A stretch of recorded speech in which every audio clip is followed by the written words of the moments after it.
Okay, come on, Bandit. Let's get this nailed.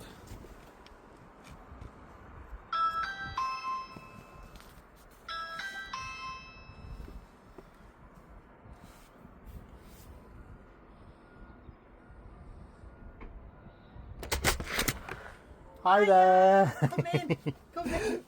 Right. So obviously now I'm in here. Yeah. So what I want you to do is you're going to walk into there. Yeah. We're going to close this door again. Yeah. You're going to walk in, leave that door open, open. yeah. We're going to close this, and we can see him over there. Brilliant. And I'll just stay here.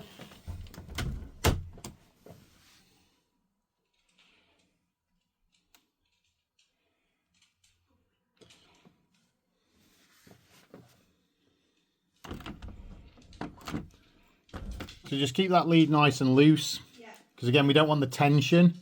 But you can see how he's got a bit stimulated again. So we know that so I love the shake off.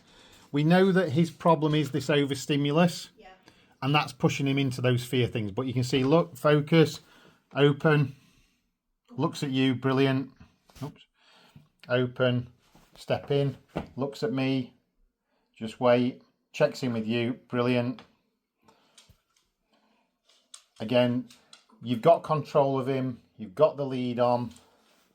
I walk in, he looks at me, looks at you. Now, the other caveat that we could do here to change is where I have you between me and him. Okay, so you act as almost like a physical blocker. So at the moment, you see how he's free, but I kind of like this because he's doing really well. But if it was that we thought he might lunge forward, then you standing in front, and then what you would do is you would basically open yourself up like that, so you could see me. You'd then close yourself if he was to do anything, open yourself up, close yourself off, because it means that then if you're in between me and him, it basically means you're telling him, you don't need to worry about this, I've got it, I'm in control. Yeah. But now he's kind of, but you can see, look, he's now not bothered about me. Now that's because we have done a lot of work, and I'm not quite the familiar person yet, but you could see how he did get stimulated, and the last time we did it in the other way, he had one little gruff. Yeah. So we just wait for him, give him a call to you, just see if get him engaged. So don't just necessarily, we're not necessarily going to give him a reward for just coming back to you. I'm going to move one step towards like this, going to tramp my feet, and then just see what he does. So say good boy. That's it. And then I come close to the door again, and he can see me. And you can see now he's just disengaged. But I could go, what's this? Now I'm a visitor with the, oh, good boy. Ready? Yes, good boy. And now he's got the ball. Ready? Oh, good lad. Oh. You can see even my movement of my feet around. Ready? So again, you can see I'm really close, but I'm going to throw the ball onto his bed. Go get it, pick this one up. Good boy. But you can see even my foot's coming near him. Oh, and see that little check-in with you? Good. And we can play a little bit of a game with the ball. Yeah. And all of a sudden we've slowed down that. He's not behind the barrier. He's not getting that barrier frustration. He's slowed it all down. But I say we need to do this with the people that he knows. So he learns the behavioural routine robustly. Yeah. And we can then mix up food and ball, and then eventually we'll fade that out until he just does this as a behavioural requirement. Yeah. Good boy. Yes, good boy.